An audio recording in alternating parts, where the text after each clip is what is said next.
नमस्ते मित्रों, आरव हिंदी चैनल में आपका स्वागत है। हम डॉक्टर आजाद सर। तो मित्रों, हम आपको पढ़ा रहे थे और आपका चल रहा था सेकेंड सेमेस्टर डीएलएड। तो डीएलएड के सेकेंड सेमेस्टर की हम आपको पढ़ा रहे थे हिंदी। हम आपको पढ़ा रहे थे डीएलएड सेकेंड सेमेस्टर की हिंदी। तो उस सेकेंड सेमेस्टर की हिंदी में हमने आपको 4-5 चीजों को बताने की कोशिश किया था। ये आपका चल रहा है तीसरा यूनिट, जिसमें मैंने आपको पढ़ा था वाचन शिक्षण के उद्देश्य, यानी वाचन शिक्षण का क्या उद्देश्य है, ये पढ़ाए थे। और हमने पढ़ाया था वाचन की विशेषता को हमने पढ़ाया था आपको। वाचन अथवा पढ़ने के महत्व को बताया था हमने। वाचन और पठन को हमने आपको बताया था। और आज हम आपको पुनः एक नई चीज, एक नई टॉपिक से रूबरू कराने जा रहे हैं, जो आपके सिलेबस की चीजें हैं, जो एनसीईआरटी ने आपकी पुस्तक में डाल रखा है, जिससे आपको पास होना है, वह चीज मैं आपको पढ़ाने की कोशिश करूंगा। मैं उसको भरपूर आपको सरल से सरल शब्दों में, आसान से आसान भाषा शैली में आपको मैं समझाने का प्रयास करूंगा, ताकि आपका जो प्रश्न है उस प्रश्न को मैं हमेशा आपके व्यवहारिक जीवन से जोड़ने का प्रयास करूंगा, ताकि आपको प्रश्न रटना न पड़े, आपको याद करना न पड़े, आप प्रश्नों को आसानी से समझ लेने का काम करेंगे। तो आइए हम प्रश्न पे आते हैं। तो इसमें एक प्रश्न है, जिस प्रश्न का नाम है वाचन के प्रकार। यह एक टॉपिक आपका है, यह एक आपकी टॉपिक है। यह कहना चाहता है, इसने पूछ रखा है प्रकार, कितने प्रकार होते हैं, यानी वाचन के कितने प्रकार होते हैं। तो पहली बात, अगर वह आपसे ये पूछे कि वाचन के कितने प्रकार होते हैं, तो आपका उत्तर होगा वाचन के 2 प्रकार होते हैं। वाचन के 2 प्रकार होते हैं। पूछेगा कौन कौन, या पूछ दे वाचन के कौन कौन प्रकार हैं, तो आपका उत्तर होगा, एक होता है सस्वर वाचन और दूसरा होता है मौन वाचन। मौन वाचन। ये देखिए, यदि आपका प्रश्न ऐसा आ जाए कि वाचन के प्रकार या वाचन के कितने प्रकार होते हैं, तो आपका उत्तर होगा कि वाचन के मूल रूप से 2 प्रकार होते हैं, या वाचन के 2 प्रकार होते हैं। नंबर 1 सस्वर वाचन और नंबर 2 मौन वाचन। यदि आपसे ए न दे करके, प्रकार न पूछ करके आपसे पूछ दे कि मौन वाचन किसको कहते हैं या सस्वर वाचन किसको, देखो दोनों पूछेगा कब, जब ये 2 नंबर में आएगा तो, लेकिन आपसे एक ही पूछेगा, तो 1 नंबर का प्रश्न होगा। ये पूछ दे आपसे कि सस्वर वाचन किसको कहते हैं, तो उसका उत्तर आपको देना पड़ेगा। मौन वाचन किसको कहते हैं, तो उसका उत्तर देना पड़ेगा। आप समझ लेना, आप लिखना मत, समझ लीजिए आप। ये कहता है प्रश्न इतना ही आपके सिलेबस में दे रखा है कि प्रकार। तो वाचन के 2 प्रकार होते हैं, एक सस्वर वाचन होता है और दूसरा मौन वाचन होता है। तो सस्वर वाचन क्या होता है, जब समान स्वर में उसको पढ़ने का काम किया जाए, यानी एक अध्यापक के द्वारा सस्वर वाचन किया जाता है। एक समान स्वर में जब पढ़ने का काम किया जाए, उसको कहते हैं सस्वर वाचन, यानी जैसा स्वर है उसी तरह से पढ़ा जाए, तो ये होता है सस्वर वाचन। दूसरा कहता है मौन वाचन। तो मौन वाचन में ये कहता है कि शांत चित्त हो करके मन ही मन पढ़ने की क्रिया को मौन वाचन कहते हैं, जिसमें आपका होंठ तक भी नहीं हिलता है, न तो किसी प्रकार की ध्वनि होती, ना कोई आवाज होने का काम करता, उसको कहते हैं ये मौन वाचन। तो ये आपको क्लियर हुआ वाचन के दो प्रकार, सस्वर वाचन और दूसरा है मौन वाचन। मौन वाचन किसको कहते हैं? जब शांत चित्त होके अकेले पढ़ा जाए, चाहे समूह में पढ़ा जाए, ऐसे कंडीशन में आपका ना तो होठ हिलना चाहिए, ना तो किसी प्रकार की आवाज आनी चाहिए, उसको कहते हैं मौन वाचन। सस्वर वाचन में क्या है कि जैसा स्वर है कंठ को साध करके उसी स्वर में उसको पढ़ा जाए, उसको कहते हैं सस्वर वाचन। तो ये आपने पढ़ा वाचन के प्रकार। वाचन के कितने प्रकार होते हैं? दो प्रकार होते हैं, सस्वर वाचन और मौन वाचन। ये रहा। अब हम आपको पढ़ाएंगे, ये पूछेगा कि सस्वर वाचन का उद्देश्य क्या है। सस्वर वाचन का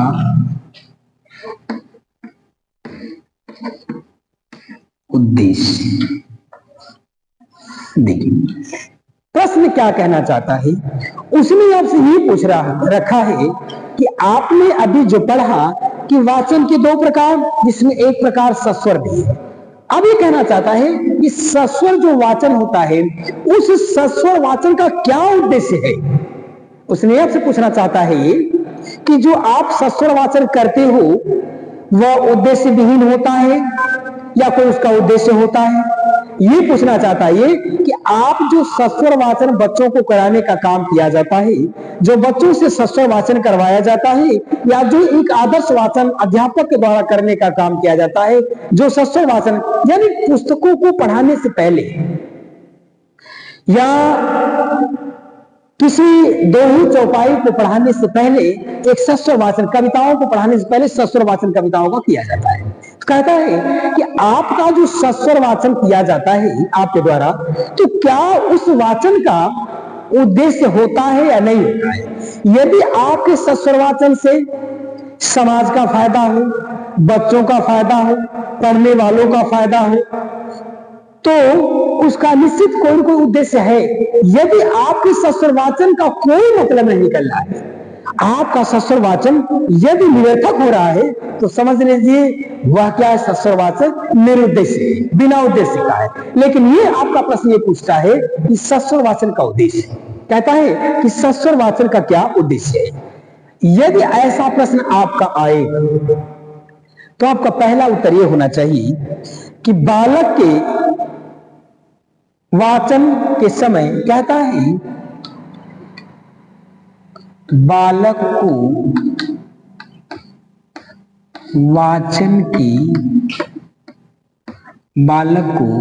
वाचन के समय बार बार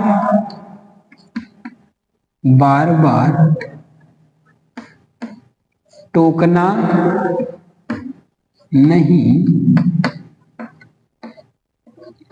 नहीं चाहिए। देखिए अब उसने कहा, ये देखो उसका उद्देश्य है कि यदि आप बच्चे से सस्वर वाचन करवा रहे हो, तो पहला उसका उद्देश्य है कि बालक यदि सस्वर वाचन कर रहा है तो उसको टोकने का काम न किया जाए।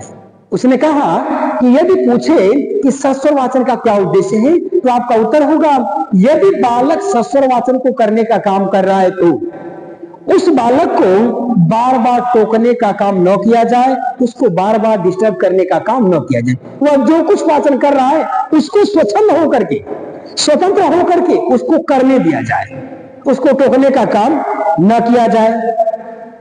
दूसरी बात कर रही है, उसका पहला उद्देश्य कि बच्चा अगर सस्वर वाचन कर रहा है तो उसको वाचन करने दिया जाना चाहिए, उसको बीच में टोकना नहीं चाहिए, पहली बात।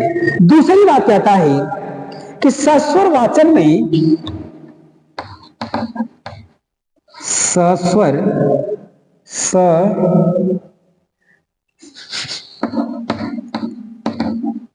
कहता है सस्वर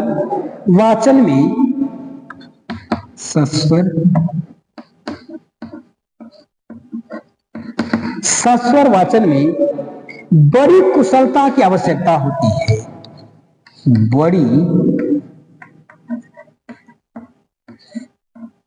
कुशलता की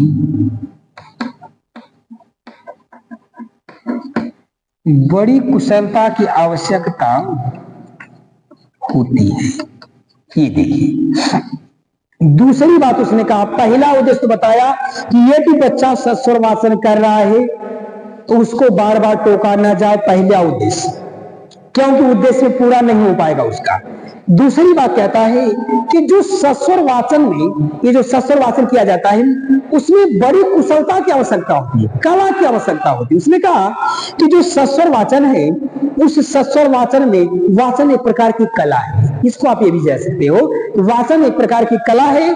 तो उसने कहा कि सस्वर वाचन में बड़ी ही कुशलता की आवश्यकता होती है, यानी कुशलता होना आवश्यक होता। कुशलता का मतलब कुशल होना, यानी वाचन में व्यक्ति कुशल है तब तो सही सस्वर वाचन कर लेगा, या अगर वाचन में कुशल नहीं है तो सस्वर वाचन नहीं कर पाएगा।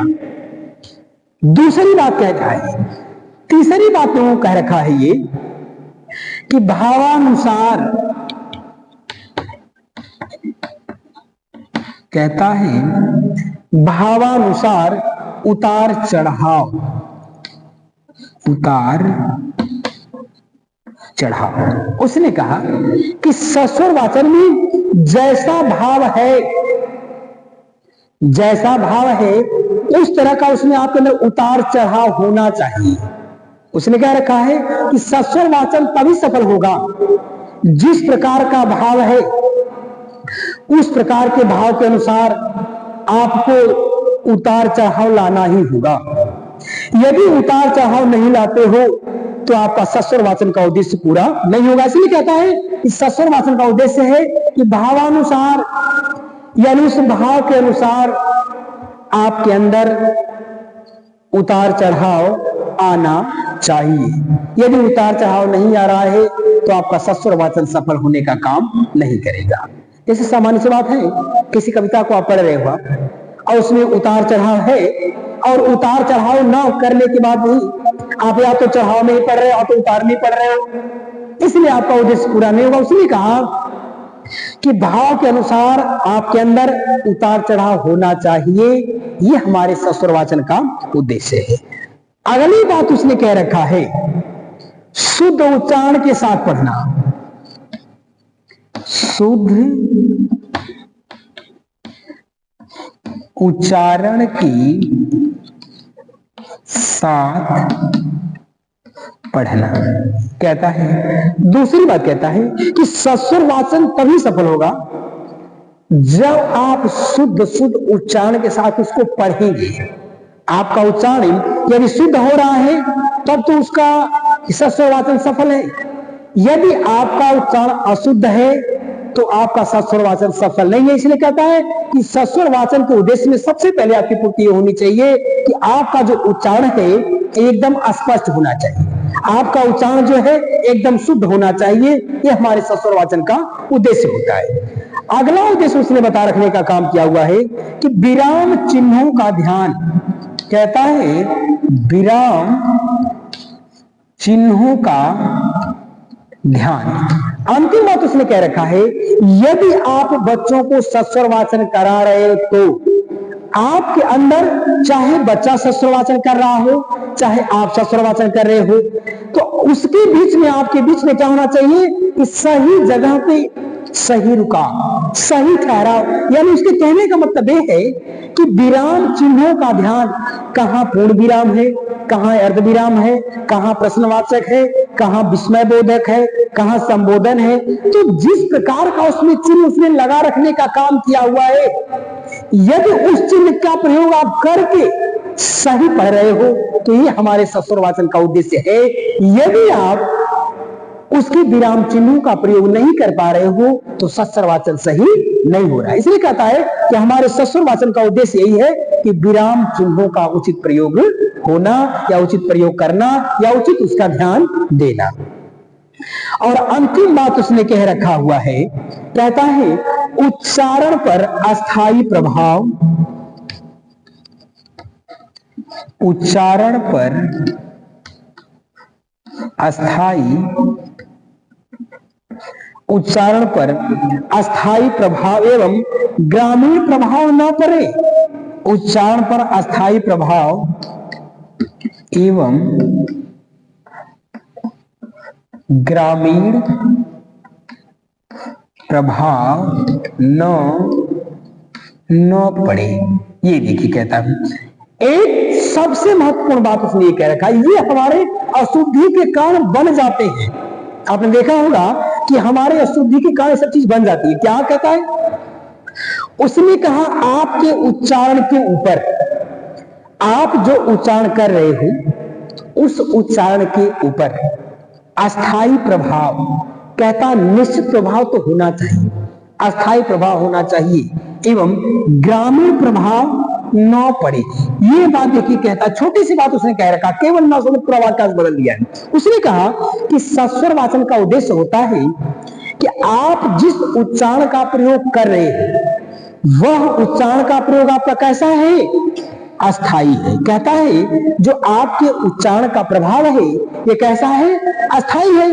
कहता है उस अस्थाई प्रभाव के ऊपर, यानी आपके उच्चारण के ऊपर, आपके अस्थाई उच्चारण के ऊपर निश्चित रूप से ग्रामीण का, यानी ग्रामीण अंचल का, गांव का, देहात का, कहता है क्या न पड़े, उसका प्रभाव नहीं पड़ना चाहिए।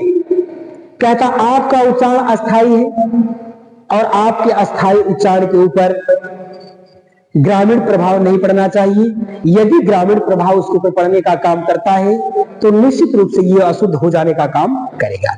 इसलिए कहता है कि हमारे सस्वर वाचन का उद्देश्य है, सस्वर वाचन का उद्देश्य होता है कि आपका जो उच्चारण है, उच्चारण पर आपका अस्थाई प्रभाव है, तो उस अस्थाई प्रभाव के ऊपर आप ग्रामीण अंचल का प्रभाव न आने दें।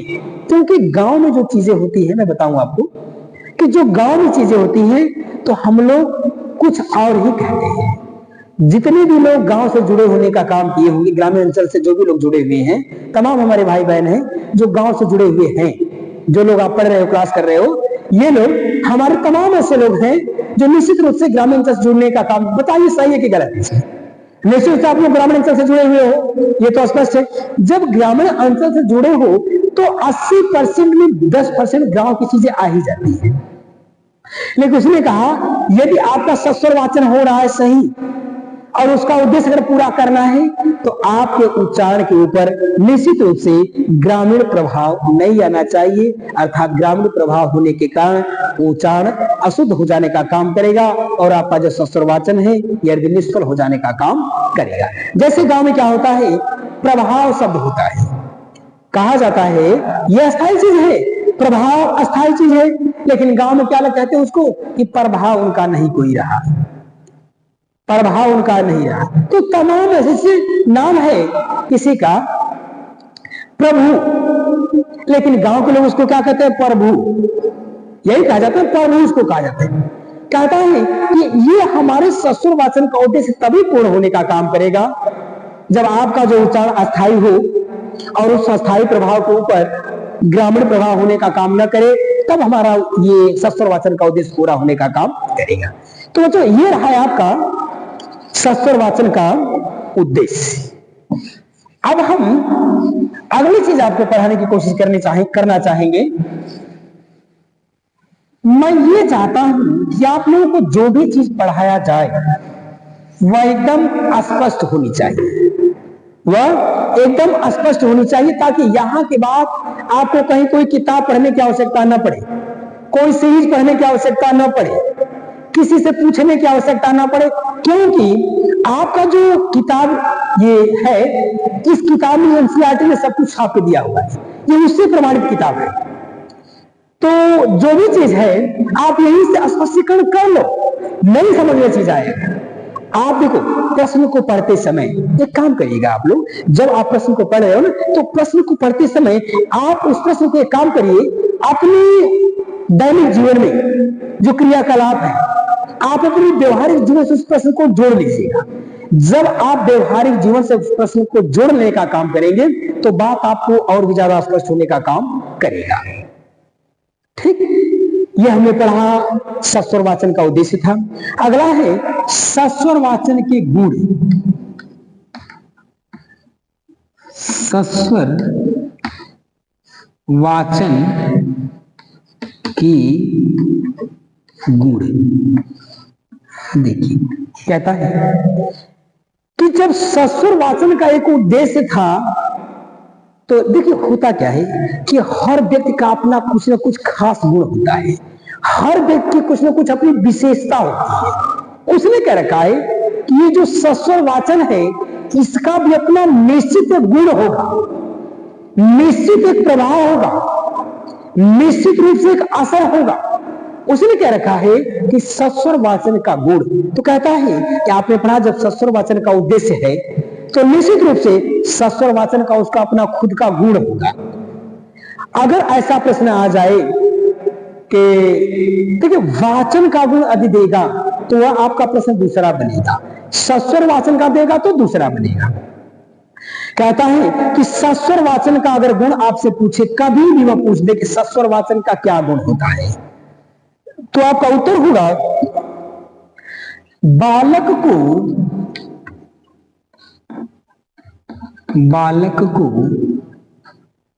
शुद्ध ध्वनियों का ज्ञान होना चाहिए, शुद्ध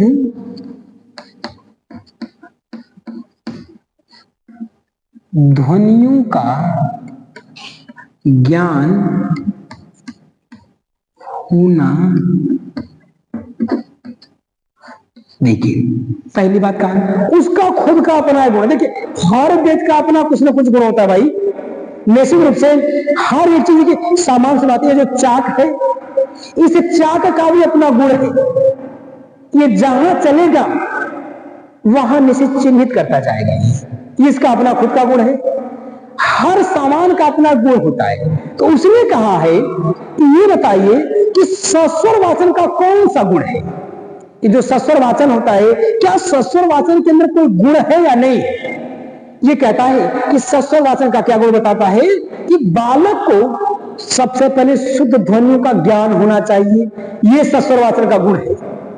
अगर सस्वर वाचन करना चाहते हो तो सबसे पहले बालक के अंदर उसके पास ध्वनियों का सही ज्ञान होना चाहिए, पहली बात। दूसरी बात उसने बता रखा हुआ है सही शब्दों पर सही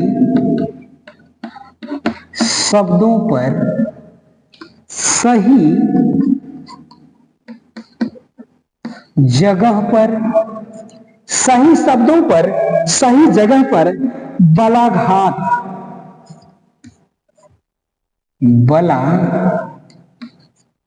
कहता सही शब्दों पर सही जगह पर बलाघात दिया जाता है। एकदम सटीक चीज बता रहा है, या दिया जाना चाहिए। कहता है वह कि ये सस्वर वाचन का एक गुण है कि सही शब्द पर और सही जगह पर, सही शब्द पर और सही जगह पर क्या होना चाहिए, बलाघात दिया जाना चाहिए। किस शब्द पे कितना बलाघात देना है, सही जगह पे देना चाहिए। किस शब्द पे देना है, सही शब्द होना चाहिए। उसने यही कह रखा है ये सस्वर वाचन का गुण है। सस्वर वाचन का गुण यह है कि सही जगह पर सही शब्द पर बलाघात दिया जाना चाहिए। कहता सटीक जगह पे आपको क्या करना है, उस शब्द के ऊपर बल देना है, आघात करना, उसको चोट पहुंचाना, उस पे जोर देने का काम करना है। अगली बात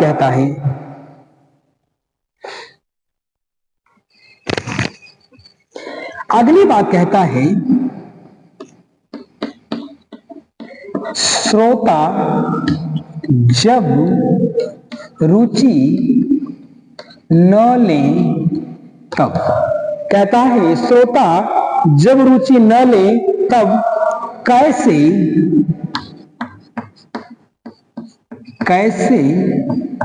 रुचि पैदा करे। देखिए एकदम सत्य चीज बता रहा है, ये एकदम ये गुण बता रहा है भाई साहब, उसका सत्य गुण बता रहा है, कुछ नहीं कह रहा। उसने कह रखा है ना कि आपके सस्वर वाचन में, आप कोई भी सस्वर वाचन कोई चीज सुना रहे हो तो आप जो सुना रहे हो तो जो श्रोता है आपके सुनने का उसको मन नहीं कर रहा है, या आपके द्वारा सुनाई गई चीज में रुचि नहीं ले रहा है, तो आपके अंदर एक गुण होना चाहिए। ये सस्वरवाचन गुण कहता है, गुण ये होना चाहिए कि हम क्या करें, कैसे करें कि श्रोता उसमें रुचि ले या श्रोताओं के अंदर रुचि पैदा करे। यह उसके कहने का ये सेंस कहना चाहता है कि सस्वरवाचन का गुण है कि श्रोता जब रुचि न ले तो उनके अंदर कैसे रुचि को पैदा करें। समान सी बात है कि श्रोता जब रुचि नहीं लेता है तो उसके अंदर कैसे ये रुचि को पैदा करने का काम का। और ये जो काम होता है रुचि पैदा करने का काम, आप लोगों ने देखा होगा कि जो मंची कलाकार होते हैं ना, मंच के कलाकार होते हैं वो चीजों को जानते हैं कि जब जनता उठ के जाने लगती है, उनका कार्यक्रम नहीं देखती है, तो वह रुचि वाला कार्यक्रम उनके सामने प्रस्तुत और पेश करना शुरू कर देते हैं, तो जनता नाश रुक जाती है। तो वही कहता है कि जो सस्वरवाचन का गुण है कि जब आपके द्वारा सुनाए गए चीज को जनता नहीं सुनना चाहे तो क्या ऐसा करें कि रुचि उसके अंदर आ जाए या जनता के अंदर रुचि पैदा करने का काम करें। ये हमारे सस्वरवाचन का गुण होता है। और अगली बात कहता है वह उचित विराम चिन्ह का प्रयोग। उचित विराम चिन्ह का प्रयोग कहता है कि सस्वरवाचन का एक गुण और है कि जहां पर जिस जगह पे जौन सा विराम, जो भी विराम लगाना है उसी का प्रयोग करना चाहिए, यानी उचित विराम चिन्हों का प्रयोग करना ही चाहिए। ये हमारे सस्वरवाचन का एक और गुण है।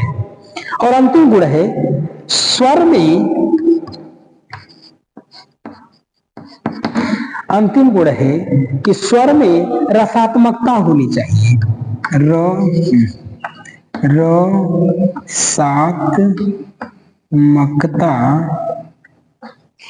होनी